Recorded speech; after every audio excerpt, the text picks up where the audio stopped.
आज के मौलाना को कुरान शरीफ को मायनों से पढ़ने की ज़रूरत है। आज के मौलाना को कुरान शरीफ को लोगों को पढ़ाने की ज़रूरत है। मौलानाओं ने क्या करा, कुरान शरीफ को अपनी जागीर समझ ली, खुद उसको अरबी के अंदर पढ़ा और सामने पब्लिक को, सामने आवाम को, सामने मुसलमान को न पढ़ने दिया न समझने दिया। पढ़ता है वो हज़रत इब्राहीम अलैहिस्सलाम से मंसूब है। हज़रत इब्राहीम अलैहिस्सलाम को बोला गया था कि अपनी सबसे अजीज़ चीज़ कुर्बान करो, शर को कुर्बान करना, इस मुल्क के लिए अपने आप को वफ़ादार बनाना, इस मुल्क के प्रति अपने आप को निष्ठावान बनाना, ये है कुर्बानी। इसका मतलब है ईद उल अज़हा, जो हम ईद उल अज़हा कहते हैं ना, बकरा ईद जो हम करते हैं ना, बकरा ईद इस लोगों को मौलवी लोगों ने मोल्ड कर दिया। कुर्बानी का क्या? 1947 के अंदर मुल्क आज़ाद हुआ, उस लफ्ज़ को भी कुर्बान कहा जाता है कि यार बहुत कुर्बानी दी और वो शहीद हुए। तो वो कुर्बानी क्या थी? वो कुर्बानी क्या थी?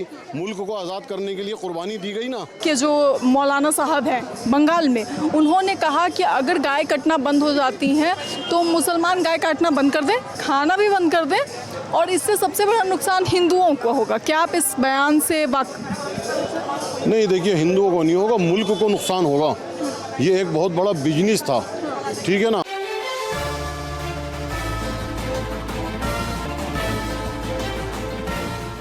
बकरीद आने वाली है, उससे पहले जो है गाय की कुर्बानी को लेकर के, गाय की नहीं किसी भी कुर्बानी को लेकर के सवाल उठ रहा है, लेकिन गाय की कुर्बानी जो है अभी एक बड़ा मुद्दा बना हुआ है, क्योंकि एक तरफ जहां कानून कहता है कि आप गाय की कुर्बानी नहीं कर सकते, तो दूसरी ओर इस्लाम के कुछ लोग हैं, उनका कहना है कि हम तो गाय की कुर्बानी करेंगे, संविधान की हम ये इज्जत करते हैं, लेकिन दूसरी ओर जब बात कुर्बानी की आएगी और हमारे इस्लाम की आएगी तो हम अपने इस्लाम से कोई कॉम्प्रोमाइज़ नहीं करेंगे। और ये बयान किसी और का नहीं बल्कि हुमायूं कबीर का है, जो विधायक है मुर्शिदाबाद से, और साफ तौर पे उन्होंने ये ऐलान किया। अभी सबको लेकर के इस वक्त हमारे साथ खास बातचीत के लिए इस्लाम के ही जानकार हैं, उनसे बातचीत करेंगे। सर, सबसे पहले आपका नाम? हाँ, मेरा नाम इरफान मिर्ज़ा है। इरफान जी, ये किस तरीके से जो है आप, मतलब क्या इस्लाम गाय की कुर्बानी मांगता है? बिल्कुल भी नहीं, गाय की कुर्बानी का तो कहीं हुक्म ही नहीं है। ये कौन से कुर्बानी की जो प्रथा है वो हज़रत इब्राहीम अलैहिस्सलाम से मंसूब है। हज़रत इब्राहीम अलैहिस्सलाम को बोला गया था कि अपनी सबसे अजीज़ चीज़ कुर्बान करो। वहाँ कोई गाय का, बकरे का जिक्र नहीं हुआ। और जब वो कुर्बानी करने के लिए अपने बेटे को लेकर गए थे, तो वहाँ पर जब कुर्बानी के लिए छुरी फेरी जा रही थी तो वहाँ पे गाय नहीं आई थी, वहाँ पे दुम्बा आया था। वो दुम्बा जो आज यहाँ से नापेद हो चुका है, और दुम्बे का मकसद वहाँ पे खून बहाना नहीं था, वहाँ सिर्फ ये दिखाना था कि आप अपनी सबसे अजीज़ चीज़ कुर्बान करो। आज के माहौल के अंदर हमारे पास सबसे अजीज़ चीज़ क्या है? औलाद सबसे अजीज़ चीज़ नहीं रही। आज की तारीख के अंदर हमारी जो शैतानियत है, हमारे जो शर्री दिमाग हैं, जैसे अभी आपने हुमायूं कबीर का नाम लिया, मैं उनको भी कहूँगा, उनका भी बड़ा शर्री दिमाग है। उन्होंने पूरी मस्जिद, जब एक मसला सॉल्व हो गया, उसको दोबारा उठाने का क्या मकसद था? तो शर्री दिमाग के अंदर से उसको कुर्बान करना, शर को कुर्बान करना, इस मुल्क के लिए अपने आप को वफ़ादार बनाना, इस मुल्क के प्रति अपने आप को निष्ठावान बनाना, ये है कुर्बानी। इसका मतलब है ईद उल अज़हा, जो हम ईद उल अज़हा कहते हैं ना, बकरा ईद जो हम करते हैं ना, बकरा ईद इस लोगों को मौलवी लोगों ने मोल्ड कर दिया। बकरा ईद का मतलब ये नहीं है कि हम बकरे को कुर्बान करें, ये लफ्ज़ है ईद उल अज़हा, मतलब अपने ईसार को, अपनी परेशानी को, अपने जो गलत तुम्हारे जहन में उतमना आ रही है, उन सबको ख़त्म करने का नाम ईद उल अज़हा है। बात बताइए सर, बार बार फिर क्यों कहा जाता है कि भाई इस्लाम जो है वो कहता है कि आप कुर्बानी दीजिए, इस्लाम कुर्बानी मांगता है बकरीद पर अलग अलग जानवरों की, और जो भी जानवर हो मेल जानवरों की आमतौर पर कहा जाता है? नहीं, कुर्बानी का मतलब ज़िबा करना थोड़ी है। कुर्बानी का क्या? 1947 के अंदर मुल्क आज़ाद हुआ, उस लफ्ज़ को भी कुर्बान कहा जाता है कि यार बहुत कुर्बानी दी और वो शहीद हुए। तो वो कुर्बानी क्या थी? वो कुर्बानी क्या थी?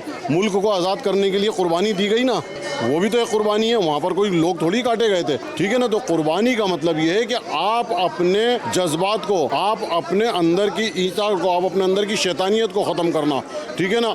आज जो हमारी कुर्बानी हो रही है, वो कुर्बानी एक प्रथा चली आ रही है, जो हमारे पुराने मौलवियों ने उस प्रथा को चला दिया कि बकरा ख़रीदो और बकरा खरीद के ज़िबा कर दो, अल्लाह की राह में खून बहा दो और अल्लाह की राह के अंदर, ठीक है ना। कुर्बानी का मतलब है आप अपने दिल से अपनी अंदर की इच्छाओं को ख़त्म करो, अपने जो तुम्हारे जहन में गलत बातें आ रही हैं, जो मुल्क के लिए गलत आ रही हैं, अपने भाई के लिए गलत बातें आ रही हैं, उन सबको ख़त्म करने का नाम कुर्बानी है। तो फिर ये कौन कौन से लोग हैं जो कुर्बानी देते हैं, या फिर कुर्बानी का अर्थ क्या है इस्लाम में? मैंने बताया तो कुर्बानी का अर्थ है कि आप अपनी इच्छाओं को ख़त्म करना।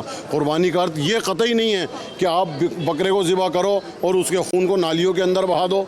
ये जो सरकारें आज बोली जा रही है ना, आप देखिए कुर्बानी के अंदर किस कदर का माहौल बिगाड़ दिया जाता है। जगह जगह उसका जो है ना पेट की जो अतलियाँ होती है वो पड़ी हुई हैं, या उसकी खालें पड़ी हुई हैं, उससे आपके पड़ोसी को इशा हो रही है, आपका पड़ोसी उससे आहत हो रही है। तो इस्लाम मज़हब किसी भी तरह ये करने के योग्य नहीं है कि आप किसी को अपना आहत करो या आपका दिल आज़ारी करो। इसका नाम इस्लाम नहीं है। वो जो कुर्बान कर रहा है वो सिर्फ एक दिखावा कर रहा है कुर्बानी। वो कुर्बानी अल्लाह की रज़ा के लिए कुर्बानी नहीं कर रहा आज का मुसलमान। 37% जो मुसलमान गाय गौ मांस खा रहे हैं, क्यों खाते हैं? नहीं देखिए, अब तो बिल्कुल भी नहीं खा रहा है। जिस वक्त के अंदर गाँव का यहाँ पे रजिस्ट्रेशन था और गाँव काटने की इजाज़त थी, जब काटा करते थे और खाया करते थे। अब तो मुझे नहीं लगता कि बिल्कुल भी यहाँ से जिस स्टेट के अंदर प्रमाणित है वहाँ तो गौकशी हो रही है। मैं चाहूँगा हुकूमत से वो भी बंद करी जाए, लेकिन यूपी के अंदर बिल्कुल नहीं है।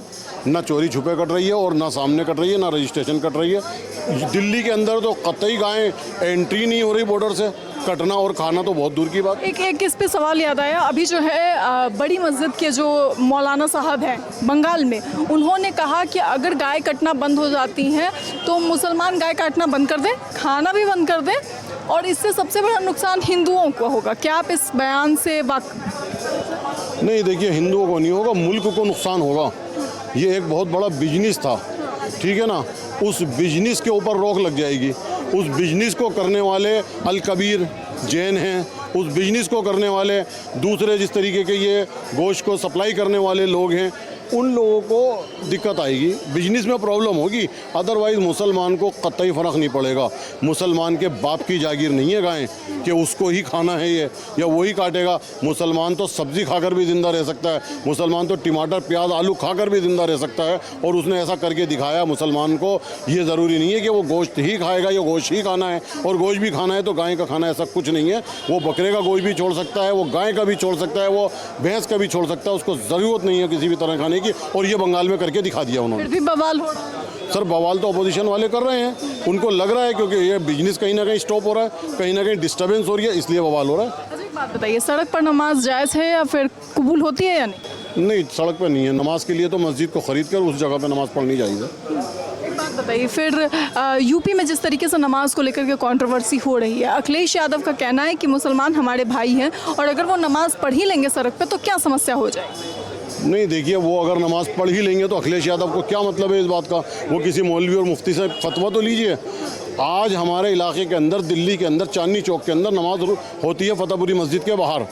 आप जाके देखिए, यहाँ का जो एमएलए है वो पूरी रात खड़े होकर उस जगह को धुलवाता है, उस जगह को पाक करवाता है। उस पाक करने के बाद वहाँ पर वो सफ़े बिछवाता है, तब नमाज होती है। ऐसे थोड़ी कि आप आए और आके खड़े हो गए।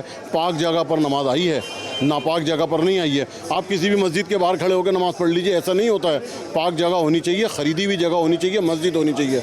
और नमाज के लिए कोई पर्टिकुलर टाइम नहीं होता कि आप एक वक्त में नमाज़ पढ़ेंगे। आप 7 बजे पढ़ लो, 8 बजे पढ़ लो, 9 बजे पढ़ लो। शिफ्ट में होती है? बिल्कुल शिफ्टों में होती है नमाज। 5 वक्त की नमाज होती है, 5 शिफ्टें हैं। उन 5 वक्तों की नमाज के अंदर भी शिफ्ट हैं। 5 बजे, 5:15 बजे, 5:30 बजे, 5:45 बजे एक टाइम पीरियड है। और नमाज क्या है? नमाज तो एक इबादत है। हम तो सूर्य की पूजा करते हैं, सूरज के हिसाब से ये नमाज का टाइम है। ये बात भी हर किसी को नहीं पता होगी। हमारा जो नमाज का टाइम है वो सूरज के हिसाब से है। जब हमारा सूरज निकलने वाला होता है, उसके निकलने से जस्ट पहले हम फजर की नमाज़ पढ़ते हैं। जब हमारा सूरज, अगर घड़ी ना हो तो हम नमाज़ कैसे पढ़ेंगे? मुसलमान नमाज़ कैसे पढ़ेगा? सूरज के एतबार से पढ़ेगा।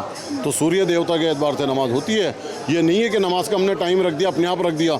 अगर सूरज जब सर पर आ जाता है, बिल्कुल मिडिल पर हो जाता है, जब हमारी ज़ोहर की नमाज़ होती है। अगर हमारे को सूरज जब गुरूब होने लगता है तब हमारे असर की नमाज़ होती है। तो हमारा ताल्लुक़ भी सूरज से है, हमारा ताल्लुक़ भी, नमाज़ों का ताल्लुक़ सूरज से है। आज का मौलवी, आज का मुफ्ती इस बात को नहीं बताता है, क्योंकि इसमें भी कंट्रोवर्सी फैल जाएगी। आज के मौलाना मुफ्ती जो हैं वो कहीं ना कहीं राजनीति के चक्कर में मुसलमानों को बड़गला रहे हैं। सर, आज के मौलाना को डिजिटल होने की ज़रूरत है। आज के मौलाना को कुरान शरीफ को मायनों से पढ़ने की ज़रूरत है। आज के मौलाना को कुरान शरीफ को लोगों को पढ़ाने की ज़रूरत है।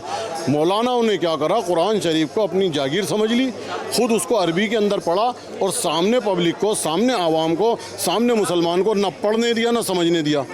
कुरान शरीफ रखने की किताब नहीं है, पढ़कर समझने की किताब है। हर मुसलमान को चाहिए उसको पढ़ ले तो ना मौलवी की ज़रूरत पड़े, ना आलिम की, ना फतवे की ज़रूरत पड़ेगी। सारे मसले का हल उस कुरान शरीफ के अंदर है। उसको अगर पढ़ लिया आपने तो आपकी लाइफ स्टाइल ही चेंज हो जाएगी, पूरी लाइफ आपको जीने का तरीका मिल जाएगा। तमाम जानकारी के लिए। तो साफ तौर पे आपने सुना, अब जो है मिल्क पार्टी का जिक्र किया जा रहा है कि भैया मिल्क पार्टी करिए, गौकशी मत करिए। बार बार ये कहा जा रहा है। ये वो एजुकेटेड मुसलमान हैं जो बार बार कहते हैं कि गाय को काटना गलत है। हालांकि कुछ ऐसे मुसलमान भी हैं बंगाल में जो बार बार गाय की कुर्बानी की मांग कर रहे हैं। इसलिए अगर आपकी क्या राय है अपनी राय कमेंट बॉक्स में ज़रूर बताएं। इस खबर में इतना ही। ऐसी तमाम खबरों के लिए देखते रहें सरल।